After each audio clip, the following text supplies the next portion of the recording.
ನಿರಂತರ ಪರಿಶ್ರಮದಿಂದ ಯಶಸ್ಸು ಸಾಧ್ಯ. ಎಸಿ ಶ್ವೇತಾ ಬಿಡೇಕರ. ಚಿಕ್ಕೋಡಿಯಲ್ಲಿ ಅಂತಾರಾಷ್ಟ್ರೀಯ ಕಬಡ್ಡಿ ಪಂದ್ಯಾವಳಿಗೆ ಚಾಲನೆ. ಸೋಲಿಗೆ ಎದೆಗುಂದದೆ ನಿರಂತರ ಪರಿಶ್ರಮ ವಹಿಸಿದರೆ ಯಶಸ್ಸು ಸಾಧಿಸಲು ಸಾಧ್ಯ ಎಂದು ಜಮಖಂಡಿ ಎಸಿ ಹಾಗೂ ಸಿಟಿಇ ಸಂಸ್ಥೆಯ ಹಳೆ ವಿದ್ಯಾರ್ಥಿನಿ ಶ್ವೇತಾ ಬಿಡೇಕರ ಹೇಳಿದರು. ಚಿಕ್ಕೋಡಿ ಪಟ್ಟಣದ ಆರ್ಡಿ ಹೈಸ್ಕೂಲ್ ಮೈದಾನದಲ್ಲಿ ಸಿಟಿ ಸಂಸ್ಥೆಯ ಅಂಗಸಂಸ್ಥೆಯಾದ ಶ್ರೀಮತಿ ಅಹಲ್ಯಾಬಾಯಿ ಅಪ್ಪನಗೌಡ ಪಾಟೀಲ ಕಲಾ ವಾಣಿಜ್ಯ ಮಹಿಳಾ ಪದವಿ ಮಹಾವಿದ್ಯಾಲಯದ ಸಂಯುಕ್ತ ಆಶ್ರಯದಲ್ಲಿ ಅಂತರ್ ಮಹಾವಿದ್ಯಾಲಯ ಹಾಗೂ ರಾಷ್ಟ್ರಮಟ್ಟದ ಮಹಿಳಾ ಪ್ರೊ ಕಬಡ್ಡಿ ಪಂದ್ಯಾವಳಿಗೆ ಚಾಲನೆ ನೀಡಿ ಅವರು ಮಾತನಾಡಿದರು. ವಿದ್ಯಾರ್ಥಿಗಳು ಸೋಲಿಗೆ ಯಾವತ್ತೂ ಕುಗ್ಗದೆ ನಿರಂತರವಾಗಿ ಪರಿಶ್ರಮ ವಹಿಸಿದರೆ ಯಾವುದೇ ಸಾಧನೆಯನ್ನ ಮಾಡಲು ಸಾಧ್ಯ. ನಾನು ಕಲಿತ ಕಾಲೇಜಿಗೆ ಇವತ್ತು ಅತಿಥಿಯಾಗಿ ಬಂದಿರುವುದು ಅತ್ಯಂತ ಖುಷಿ ತಂದಿದೆ. ಇದೇ ಕಾಲೇಜಿನಲ್ಲಿ ಕಲಿತು ನಾನು ಉಪವಿಭಾಗಾಧಿಕಾರಿಯಾಗಿರುವುದು ಸಂತಸವನ್ನ ತಂದಿದೆ. ನನಗೆ ತವರು ಮನೆಗೆ ಬಂದಂತಹ ಅನುಭವವಾಗುತ್ತಿದೆ. ನನಗೆ ಕಲಿಸಿದಂತಹ ಶಿಕ್ಷಕರನ್ನ ನೋಡಿ ಆನಂದವಾಗಿದೆ. ವಿದ್ಯಾರ್ಥಿಗಳು ಜೀವನದಲ್ಲಿ ದೊಡ್ಡ ದೊಡ್ಡ ಗುರಿಗಳನ್ನ ಇಟ್ಟುಕೊಳ್ಳಬೇಕು. ಆಗ ಮಾತ್ರ ಯಾವುದಾದರೂ ಕ್ಷೇತ್ರದಲ್ಲಿ ಸಾಧನೆ ಮಾಡಲು ಸಾಧ್ಯ. ವಿದ್ಯಾರ್ಥಿನಿಯರು ಪ್ರತಿಯೊಂದು ಕ್ಷೇತ್ರದಲ್ಲಿ ಮುಂದೆ ಬರುತ್ತಿದ್ದಾರೆ. ಸದ್ಯ ನಮ್ಮ ಸಿಟಿಇ ಸಂಸ್ಥೆಯವರು ಮಹಿಳಾ ಕಬಡ್ಡಿ ಪಂದ್ಯಾವಳಿಯನ್ನ ಆಯೋಜಿಸಿರುವುದು ಹೆಮ್ಮೆಯ ಸಂಗತಿ ಎಂದರು. 4 ವರ್ಷ ಆಯ್ತು ಕೆಎಸ್ ರಿಸಲ್ಟ್ ಬಂದು. This is 5th year. 5ನೇ ವರ್ಷ ಮುಗೀತದೆ. 5 ವರ್ಷಗಳ ನನ್ನ ಜರ್ನಿ ಹೇಳಿದ್ನಲ್ಲ, ಆಲ್ಮೋಸ್ಟ್ ಬಾಗಲಕೋಟೆ, ಜಮಖಂಡಿ, ಬಿಜಾಪುರ್ ಎಲ್ಲ ಕಡೆನೂ ಗೆಸ್ಟ್ ಆಗಿ ಹೋದಾಗ ಆ ಒಂದು ಫೀಲಿಂಗ್ ಇರಂಗಿಲ್ಲ, ಕನೆಕ್ಟಿವಿಟಿ ಇರಂಗಿಲ್ಲ. ಬಟ್ ಐ ಪ್ರಿಫರ್ ಯಾವಾಗಲೂ ಸರ್ಕಾರಿ ಶಾಲೆಗಳಿಗೆ, ಸರ್ಕಾರಿ ಅನುದಾನಿತ ಶಾಲೆಗಳಿಗೆ ಹೋಗಿ ಅಲ್ಲಿರುವಂತಹ ಮಕ್ಕಳಿಗೆ ಅಡ್ರೆಸ್ ಮಾಡಬೇಕು ಅನ್ನೋದು ನನಗೆ ಯಾವಾಗಲೂ ತುಡಿತಾ ಇರ್ತದೆ. ಯಾಕಂದ್ರೆ ನಾನು ಬಂದಿರೋದು 4th ಕ್ಲಾಸಿಗೆ. ಇಲ್ಲೇನು ನನ್ನ first class was here somewhere. ಇಲ್ಲಿ ಶುರುವಾಗಿತ್ತು ನನ್ನ 4ನೇ ಕ್ಲಾಸ್. ಅಲ್ಲಿಂದ ಶುರುವಾಗಿದ್ದು ಇಲ್ಲಿಂದ PU ಕಾಲೇಜ್ ಇಲ್ಲಿ ಒಳಗೆ ಶಿರ್ವಾಂಕರ್ ಸರ್ ನಮ್ಗೆ ಹಿಸ್ಟ್ರಿ ಹೇಳ್ತಿದ್ರು. ಅದಾದ್ಮೇಲೆ ಅಲ್ಲಿಗೆ ಹೋದೆ, ಅಲ್ಲಿಂದ ಹೊರಗೆ ಹೋಗ್ಬಿಟ್ಟೆ. ಅಲ್ಲೇನ್ ಹೊರಗೆ ಹೋದೆ, ವಾಪಸ್ ಈಗ್ಲೇನೆ ಬಂದಿರೋದು. ಸೊ ಲಾಸ್ಟ್ 5 ಇಯರ್ಸ್ ಅಲ್ಲಿ ನಾನು ಬಹಳಷ್ಟು ವಿದ್ಯಾರ್ಥಿಗಳನ್ನ ಉದ್ದೇಶಿಸಿ ಮಾತಾಡಿದ್ದೀನಿ. ಆದ್ರೆ ಆ ಫೀಲಿಂಗ್ ಯಾವಾಗ್ಲೂ ಬಂದಿರ್ಲಿಲ್ಲ ದಟ್ ಇವರೆಲ್ಲ ನಮ್ಮವರು, ಇವ್ರಿಗೆ ಏನಾದ್ರೂ ಹೇಳ್ಬೇಕು, ದೇ ಮಸ್ಟ್ ಡೂ ಸಮಥಿಂಗ್. ನನ್ನ ಮಾತಿನಿಂದ ಅವ್ರಿಗೆ ಏನಾದ್ರೂ ಎಲ್ಲಾದ್ರೂ ಒಂದ್ ಸ್ವಲ್ಪ ಇನ್ಸ್ಪಿರೇಷನ್ ಆಗ್ಬೇಕು ಅನ್ನೋ ಭಾವನೆ ಬಂದಿರ್ಲಿಲ್ಲ. ಇದು ನಾನು ಹುಟ್ಟಿ ಬೆಳೆದು ಜೀವನವನ್ನ ಕಲಿತು ಜೀವನವನ್ನ ಅರ್ತು ಇಲ್ಲಿಂದ ಹೊರಗೆ ಹೋಗಿರುವಂತಹ ಈ ತಾಯಿ ನಾಡಿನ ಮಕ್ಕಳು ನೀವೆಲ್ಲ ಇರೋದ್ರಿಂದ ನನ್ನ ಒಂದೆರಡು ಮಾತುಗಳು ನೀವು ಒಂದ್ 5 ನಿಮಿಷ ಕೇಳ್ತೀರಿ ಅಂತ ಅನ್ಕೊಂತೀನಿ. ಕೇಳ್ತೀರಿ? ಓಕೆ. ಬೇರೆ ಬೇರೆ ಸರ್ ಹೇಳಲಿಕ್ಕತ್ತಿದ್ರು, ಬೇರೆ ಬೇರೆ ಆಟಗಾರರು ಎಲ್ಲರೂ ಬಂದಿದ್ದಾರೆ. ಅವರೆಲ್ಲರಿಗೂ ಈಗ ಟಯರ್ಡ್ ಆಗ್ತದೆ. 10 ಗಂಟೆ ಅಂದ್ರೆ ಶುರು ಮಾಡ್ತೀವಿ ಅಂತಿದ್ರು ಸರ್ ಅವರು. ನಾನು ಮುಂಜಾನೆ 7:30 8 ಗಂಟೆಗೆ ಬಿಟ್ಟಿದ್ದೆ. ಬಿಸಿಲು ಜಾಸ್ತಿ. ಆದಾಗ್ಯೂ ಫ್ರೆಂಡ್ಸ್, ವಿಮೆನ್ಸ್ ಕಾಲೇಜ್ನ ವಿದ್ಯಾರ್ಥಿನಿಯರು ಮತ್ತೊಮ್ಮೆ ಸಮಯ ಸಿಕ್ಕಾಗ ಬಹಳ ಸಮಗ್ರವಾಗಿ ಚರ್ಚೆ ಮಾಡೋಣ.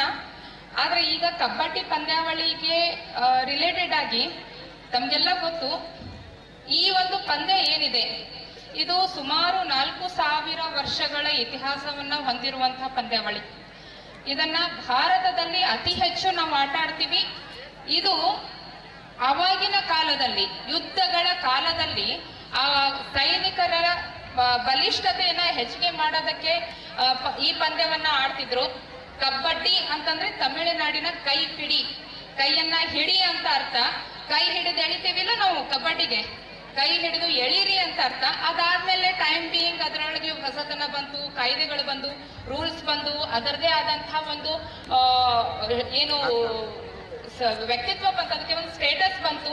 ಅದಾದ್ಮೇಲೆ ಈಗ ಅದು ರಾಜ್ಯ, ರಾಷ್ಟ್ರ ಮಟ್ಟ, ಅಂತಾರಾಷ್ಟ್ರೀಯ ಮಟ್ಟದಲ್ಲಿ ಒಂದು ಕ್ರೀಡೆಯಾಗಿ ಬೆಳೀತಾ ಇದೆ. ಮಹಿಳೆಯರ ಪಂದ್ಯಾವಳಿ ಇದೆ ಅನ್ನೋದಕ್ಕೆ ನನಗೆ ಬಹಳಷ್ಟು ಖುಷಿ. ನಾವು ಹೋದ ವರ್ಷ ಮುದೋಳ್ನಲ್ಲಿ ಒಂದು ಪಂದ್ಯಾವಳಿಯನ್ನ ಮಾಡಿದ್ವಿ, ಕಬಡ್ಡಿ ಪಂದ್ಯಾವಳಿ. ಅಲ್ಲಿಯೂ ಸಹ ಬಹಳಷ್ಟು ಹುಡುಗಿಯರು ಪಾರ್ಟಿಸಿಪೇಟ್ ಮಾಡಿದ್ರು. ಅವಾಗ ನನಗೆ ಬಹಳ ಖುಷಿ ಕೊಟ್ಟಿದ್ದೇನೆಂದ್ರೆ, ನಮ್ಮ ಹುಡುಗಿರು ಎಲ್ಲಿಯೂ ಎದಕ್ಕೂ ಯಾವುದ್ರಲ್ಲೂ ಕಡಿಮೆ ಇಲ್ಲ, ಎಲ್ಲವನ್ನೂ ಮಾಡಬಲ್ರು. ಅವ್ರಿಗೆ ಒಂದು ಸ್ವಲ್ಪ ನಾವು ಪ್ರೇರಣೆಯನ್ನ ಕೊಡಬೇಕು, ಇನ್ಸ್ಪಿರೇಷನ್ ಕೊಡಬೇಕು, ಪುಲ್ ಮಾಡಬೇಕು. ಆ ಪುಲ್ ಮಾಡುವಂತಹ ಕೆಲಸವನ್ನ ಇಂತಹ ಸಂಸ್ಥೆಗಳು ಮಾಡಿದ್ರೆ ನಾವು ಇಲ್ಲಿ ಇರೋದಿಲ್ಲ, ಎಲ್ಲೋ ರೀಚ್ ಆಗ್ತೀವಿ. ನಮ್ಮಿಂದ ಸಾಕಷ್ಟು ಕೆಲಸಗಳು ಆಗ್ತವೆ, ಸಾಧನೆಗಳಾಗ್ತವೆ. ನಮ್ಮ ವ್ಯಕ್ತಿತ್ವವನ್ನ ನಾವು ಇಂಡಿಪೆಂಡೆಂಟ್ ಆಗಿ ರೂಪಿಸ್ಕೊಂತೇವೆ. ಸೊ ಇದಕ್ಕೆಲ್ಲ ಉದಾಹರಣೆ ಜೀವನವನ್ನ ಮಾಡಿ ಮತ್ತೆ ನನ್ನದೇ ಆದಂತಹ ವ್ಯಕ್ತಿತ್ವವನ್ನ ರೂಪಿಸಿರುವಂತಹ ಎಲ್ಲ ಗುರುಗಳಿಗೆ ನನ್ನ ಏನೋ ನಾನು ಸಾಧನೆ ಅನ್ಕೊಳ್ಳಲ್ಲ, ಎಲ್ಲೋ ಏನೋ ಒಂದು ಸಣ್ಣ ಕೆಲಸ ಮಾಡ್ತಿದ್ದೀನಿ ಅಂತಂದ್ರೆ that is because of this institute. ಈ ಶಾಲೆಯಲ್ಲಿ ನನ್ನಂತಹ ಎಷ್ಟೋ ವಿದ್ಯಾರ್ಥಿನಿಯರು ತಮ್ಮ ಜೀವನವನ್ನ ರೂಪಿಸ್ಕೊಂಡಾರೆ. ನನ್ನ ಸ್ನೇಹಿತರು ಎಷ್ಟೋ ಜನ ವಿದೇಶಗಳಲ್ಲಿ ಕೆಲಸ ಮಾಡುವಷ್ಟು ಮಟ್ಟಿಗೆ ಬೆಳೆದಿದ್ದಾರೆ. ರಾಷ್ಟ್ರ ಮಟ್ಟದಲ್ಲಿ ನಾವು ಹೆಸರನ್ನ ಮಾಡ್ತಾ ಇದ್ದೇವೆ. I am very much proud about ನನ್ನ ಬ್ಯಾಚ್ಮೆಂಟ್ಸ್ ಇರ್ಬೋದು, ನನ್ನ ಜೂನಿಯರ್ ಬ್ಯಾಚ್ಮೆಂಟ್ಸ್ ಇರ್ಬೋದು, ಮೇಲಿನವ್ರು ಇರ್ಬೋದು, ಎಲ್ಲರೂ ಸಹ ಅವರವರ ಹಂತದಲ್ಲಿ ಅವರ ಜೀವನವನ್ನ ರೂಪಿಸಿಕೊಳ್ಳುವಷ್ಟು ಶಕ್ತಿಯನ್ನ ಈ ಸಂಸ್ಥೆ ನಮ್ಗೆಲ್ಲರಿಗೂ ಕೊಟ್ಟಿದೆ. ಬಳಿಕ ಅಕ್ಕ ಮಹಾದೇವಿ ಮಹಿಳಾ ವಿಶ್ವವಿದ್ಯಾಲಯದ ದೈಹಿಕ ಶಿಕ್ಷಣ ನಿರ್ದೇಶಕ ಹನುಮಂತಯ್ಯ ಪೂಜಾರಿ ಮಾತನಾಡಿ, ವಿದ್ಯಾರ್ಥಿನಿಯರು ಕ್ರೀಡಾಕೂಟದಲ್ಲಿ ಭಾಗವಹಿಸಬೇಕು. ಈ ನಿಟ್ಟಿನಲ್ಲಿ ಅಕ್ಕ ಮಹಾದೇವಿ ಮಹಾವಿದ್ಯಾಲಯವು ಕ್ರೀಡೆಗಳನ್ನು ಆಯೋಜಿಸುವ ಮೂಲಕ ಕ್ರೀಡೆಗಳನ್ನು ಪ್ರೋತ್ಸಾಹಿಸುವ ಕೆಲಸ ಮಾಡುತ್ತಿದೆ ಎಂದರು. ಇದಕ್ಕೆ ಮಾದರಿಯಾಗುವಂತೆ ಸಿಟಿಇ ಸಂಸ್ಥೆಯವರು ಅಂತಾರಾಷ್ಟ್ರೀಯ ಮಟ್ಟದ ಕಬಡ್ಡಿ ಪಂದ್ಯಾವಳಿಯನ್ನ ಆಯೋಜಿಸಿರುವುದು ಪ್ರಶಂಸನೀಯ ಎಂದರು. ಇದು ಯಾಕೆ ಕಾರಣ ಆಗೈತೆ ಅಂದ್ರೆ ನಮ್ಮ ವುಮೆನ್ಸ್ ಯೂನಿವರ್ಸಿಟಿ ಇಫೆಕ್ಟ್. ಇದು ಈ ವಿಶ್ವವಿದ್ಯಾಲಯ ಯಾವಾಗ ಪ್ರಾರಂಭ ಆಯ್ತು ಅವಾಗಲಿಂದ ಅಟ್ಟು 156 ಕಾಲೇಜುಗಳಲ್ಲಿ ಈ ಕಾಲೇಜು ಈ ಒಂದು ಕಬಡ್ಡಿ ಪಂದ್ಯಾವಳಿಯನ್ನ ಕಂಡಕ್ಟ್ ಮಾಡಿದ್ದಕ್ಕಾಗಿ ನಾನು ವಿಶ್ವವಿದ್ಯಾಲಯದ ಪರವಾಗಿ ಈ ಸಂಸ್ಥೆಗೆ ತುಂಬ ಧನ್ಯವಾದಗಳನ್ನ ಹೇಳ್ತಾ, ಇಲ್ಲಿ ಭಾಳ ಹೊತ್ತಾಯಿತು. ಈಗ ವಿದ್ಯಾರ್ಥಿಗಳು ಮಾತನಾಡೋದು ಕೇಳೋದಕ್ಕಿಂತ ಈಗ ನೋಡುವ ಒಂದು ಕುತೂಹಲದಲ್ಲಿದ್ದಾರೆ. ಅದಕ್ಕಾಗಿ ನಾನು ವಿಶ್ವವಿದ್ಯಾಲಯದ ಪರವಾಗಿ, ಯಾಕಂದರೆ ನಮ್ಮ ವಿಶ್ವವಿದ್ಯಾಲಯದ ಒಬ್ಬ ವಿದ್ಯಾರ್ಥಿನಿ ಈಗ ಹೇಳುವಾಗ ಕೇಳಿದ್ದೆವು, ಒಬ್ಬ ಇಲ್ಲೇ ಚಿಂಚಲಿ ವಿದ್ಯಾರ್ಥಿನಿ ರಾಷ್ಟ್ರ ಮಟ್ಟದ ಕ್ರೀಡಾಕೂಟದಲ್ಲಿ ಭಾಗವಹಿಸುವಂಥ ಒಂದು ಅವಕಾಶವನ್ನು ಪಡೆದಿದ್ದಾಳೆ. ಅದಕ್ಕೆ ನಾನು ವೈಯಕ್ತಿಕವಾಗಿ ವಿಶ್ವವಿದ್ಯಾಲಯದ ಪರವಾಗಿ ವಿದ್ಯಾರ್ಥಿನಿಗೆ ಧನ್ಯವಾದಗಳನ್ನು ಹೇಳ್ತಾ, ಮತ್ತು ಈ ಒಂದು ಕಬಡ್ಡಿ ಪಂದ್ಯಾವಳಿ ವಿಶೇಷವಾಗಿ ಕಬಡ್ಡಿ ಅಂದರೆ ನಮ್ಮ ಉತ್ತರ ಕರ್ನಾಟಕದ ಒಂದು ಆಟ ಇದು. ಯಾಕಂದರೆ ಇದು ಗ್ರಾಮೀಣ, ಇದನ್ನು ಆಡ್ಬೇಕಂದ್ರೆ ಭಾಳ ತಾಕತ್ತು ಬೇಕಂತ ಹೇಳ್ತೀವಿ. ಯಾಕಂದರೆ ಶಕ್ತಿ ಬೇಕು, ಯುಕ್ತಿನೂ ಬೇಕು, ಸ್ಕಿಲ್ ಬೇಕು, ಎಲ್ಲನೂ ಬೇಕು.